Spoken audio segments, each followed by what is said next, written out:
que é a ideia da resultante centrípeta? A ideia é o seguinte: a gente viu a primeira lei de Newton. Primeira lei de Newton, que é a inércia, a gente viu o seguinte: se a força resultante for zero, ou você tem movimento retilíneo uniforme, ou tem repouso, não tem jeito. Qual que seria o contrário disso? O contrário disso seria uma aplicação da segunda lei. Quando a força resultante não é zero. Ela é massa vezes aceleração. Aí você tem ou movimento acelerado, ou movimento retardado, tá vendo? É o contrário de uniforme. Retardado. Ou então é uma curva.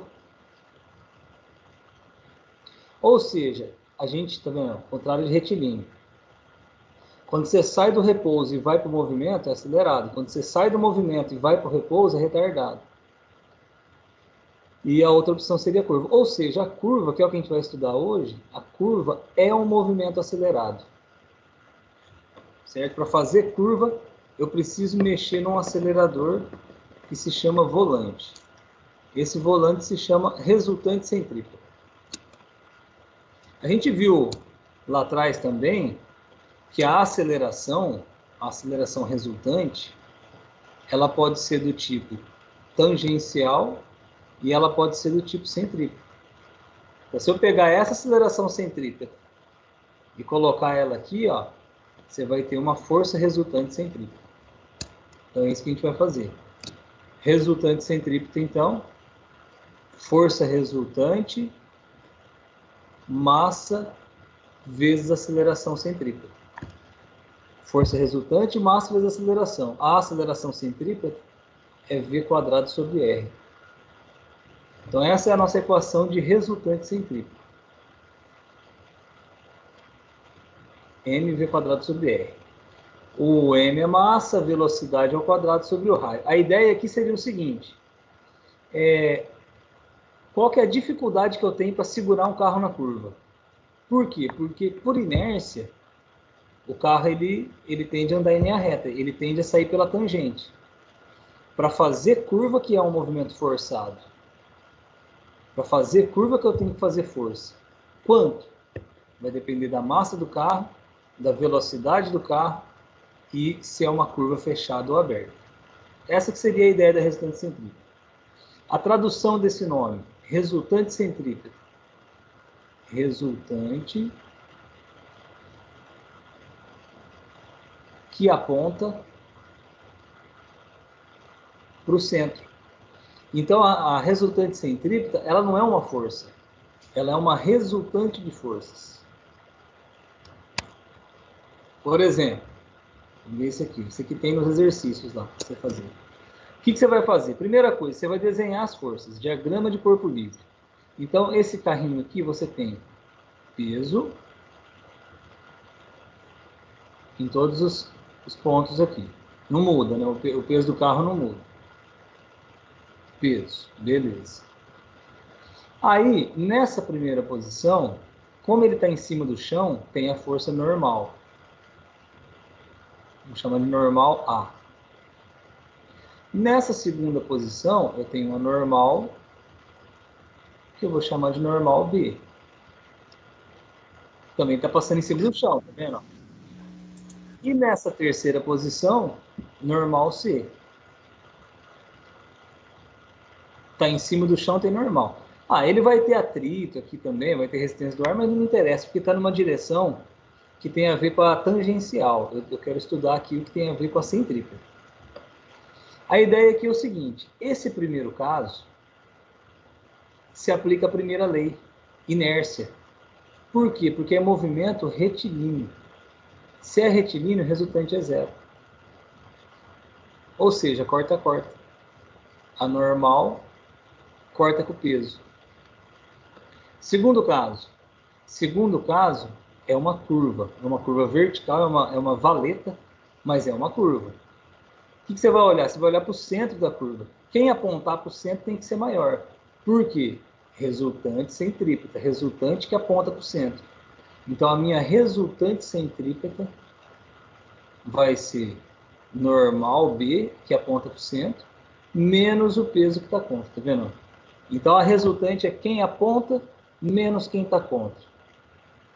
Aí, a partir dessa equação, você vai desenvolver, passa para cá, joga para lá, vai depender do exercício. E o terceiro caso, a pergunta é, quem é a resultante centrípeta? Quem está apontando para o centro? Agora eu estou passando numa lombada. O centro está aqui, quem aponta para o centro é o peso, então eu começo com o peso. E a normal C está no sentido contrário, então menos normal C. Então, dessa forma, a gente consegue enxergar que a normal B é grande, porque tem que sobrar para o centro. A normal C ela é pequena, porque tem que sobrar peso para o centro. Então, você percebe nesse exemplo que a normal ela tem 3 valores diferentes. Igual ao peso, maior que o peso e menor que o peso.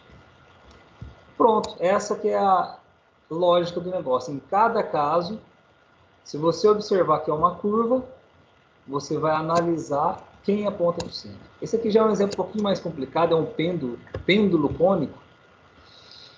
E eu tenho de força aqui, eu tenho a força de tração na cordinha, a força peso, e esse F aqui, ó, é a força resultante. Então eu não tenho 3 forças aqui, eu só tenho 2 forças, peso e tração.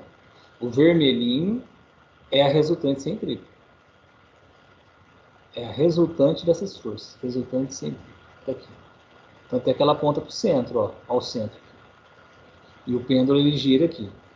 O que você vai fazer? Nesse caso, você vai redesenhar essas 3 forças, tentando montar um triângulo. Porque tem um ângulo aqui, tá vendo? Então, ó, redesenha, tração, peso e resultante centrípeta. Nossa, minha letra está pior do que o normal hoje. Resultante centrípeta. E o ângulo θ que foi dado no exercício. Agora, a partir daqui, vamos tentar brincar com esse triângulo. O que eu posso fazer com esse triângulo? Por exemplo, tudo vai depender do que foi dado no exercício. Mas, por exemplo, calcule a tração. Te deu velocidade, massa, raio. Então, tem como fazer a conta da resultante centrípeta, mv² sobre r.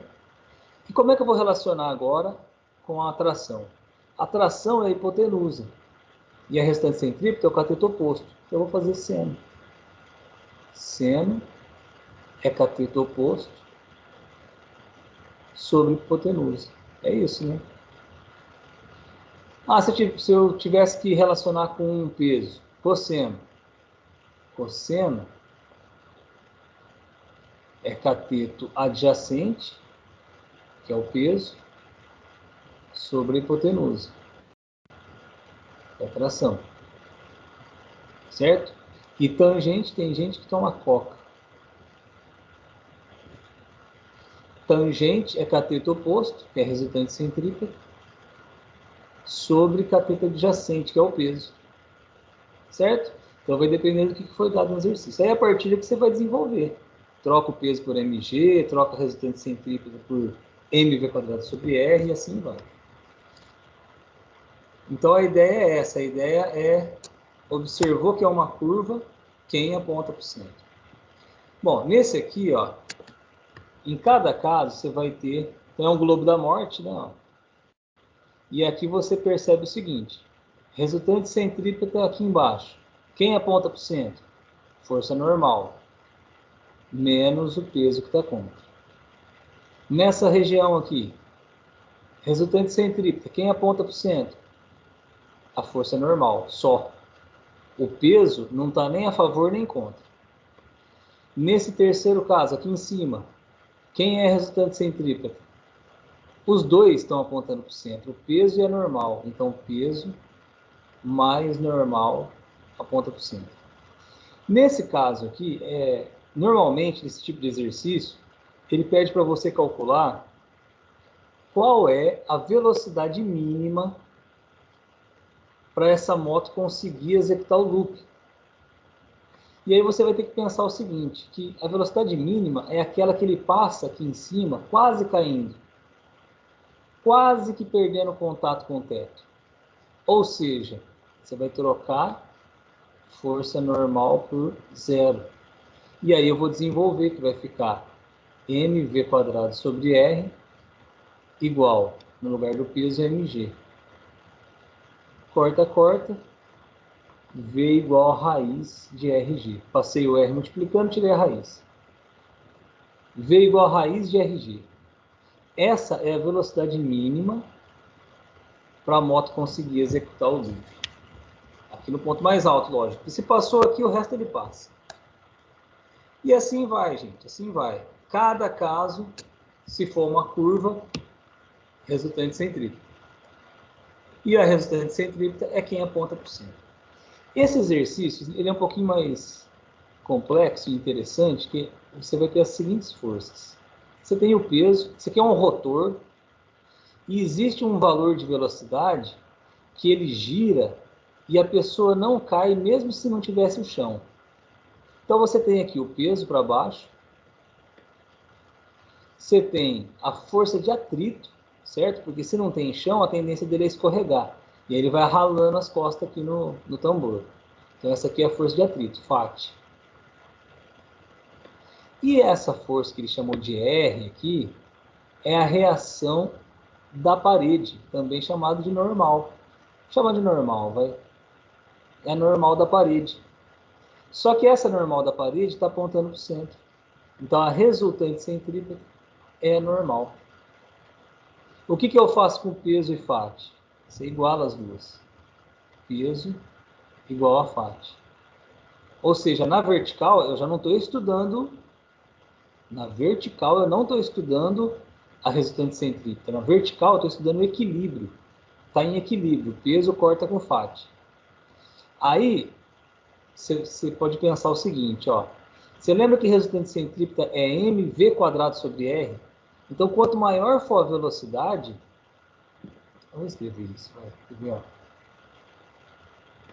ó, mv² sobre r igual a normal, tá? Eu substituí aqui.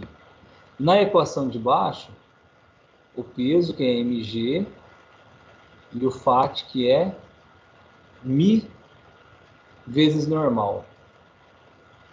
Olha que interessante. Quanto mais rápido esse rotor gira, ou seja, se eu aumento a velocidade, aumenta a normal. Se aumenta a normal, aumenta o atrito. Aí sim eu vou conseguir o equilíbrio. Então, se ele girar devagar, vamos falar o contrário agora. Se ele girar devagar, a normal é pequena. Se a normal for pequena, o atrito pode ser menor do que o peso. E aí ele escorrega para baixo. Então, misturou os dois. Penúltimo exemplo. Isso aqui é um carro não, um Fusca, fazendo uma curva. E aí eu te pergunto, quem é resultante centrípeta? Resultante centrípeta é quem aponta para o centro. Essa curva, o centro da curva está aqui. FAT está apontando para o centro. Então, FAT é a resultante centrípeta. Maria viu dois ratinhos, formulinha de centrípeta. Fátima, minha nega. E aí você vai desenvolver aqui de acordo com o que pede no exercício. Certo? Provavelmente você consegue calcular aqui qual é a velocidade máxima para esse carro conseguir fazer a curva sem escorregar. Tá vendo? A possibilidade dele escorregar está aqui, ó, no Mi. Então, cada caso é um caso. E aqui, o último caso, que é a curva sobrelevada. Ou seja, eu consigo fazer uma curva mesmo sem atrito. Se for, acho que Fórmula Indy que é assim, né? Então, você tem a força peso e a força normal, só isso. E a gente vai tentar fazer a curva sem atrito. Se tiver atrito aqui, aí vai depender. Se a tendência dele for escorregar para baixo, o atrito é para cima. Se ele estiver muito rápido, a tendência for escorregar para cima, o atrito é para baixo.